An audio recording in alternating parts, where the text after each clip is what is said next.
Hey folks, Fernando doing another video for Modern Survivalist. In this case, I want to share with you guys a little story about this knife. This is the Hultafors knife. These are made in Sweden and they're very budget oriented tools. I bought these for like $6 each. I think this one was a little bit more expensive, but really affordable knives, somewhere on the lines of Moras.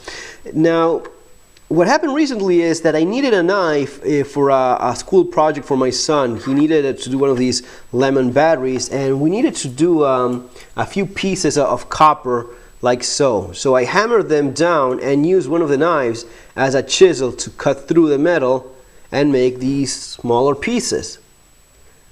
Didn't need anything fancy or anything tidy, just pieces of copper. So what I did was I picked up this knife, and this is not the heavy duty model. This is the one that has a thicker blade with a secondary bevel. This is a tougher knife, but this one is just the standard version. It's a Scandi grind blade, and still I use it as a chisel, beat the crap out of it. This is a knife that's been living for years in my shed. It's been used for anything, anything scrapping, anything prying, digging out weeds, anything that you wouldn't put a decent knife through. This one has been used for that.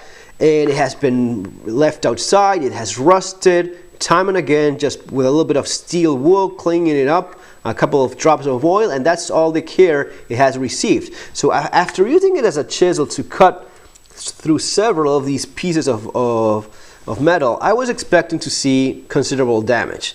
Now, behold, there's really no damage there whatsoever. I ran my nail across the edge and there was nothing missing. No chips, no chunks of metal broken, nothing.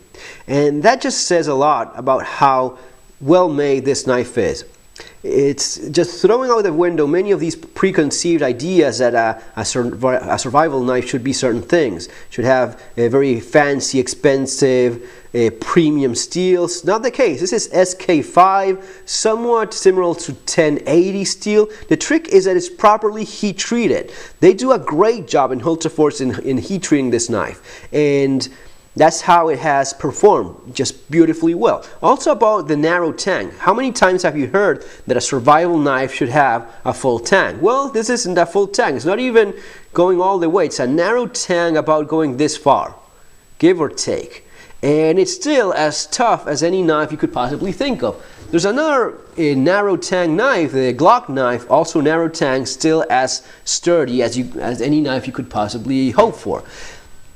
And again, given how budget oriented it is, that's why I bought several. I have a few around, just gave a few away too. After using the knife, I realized, of course, the edge was not damaged at all, but it was dull.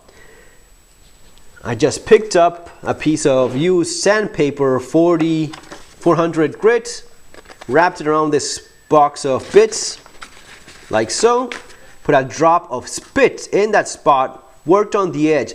30 seconds later, I had a fully functional knife yet again.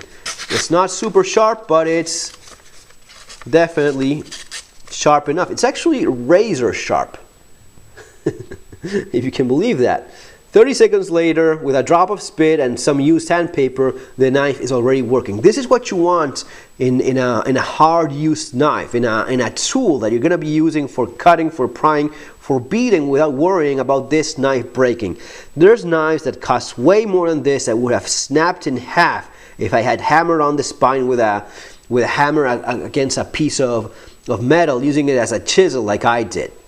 So that's what this knife is. It's a fantastic value. I'll leave the link. I don't think this same model is available at the moment, but I'll leave the link for whatever it is I can find from Hultafors in Amazon, so you can go check it out. Folks, it's gonna be all for now. Remember to subscribe. Enjoy your weekend. See you on our next video.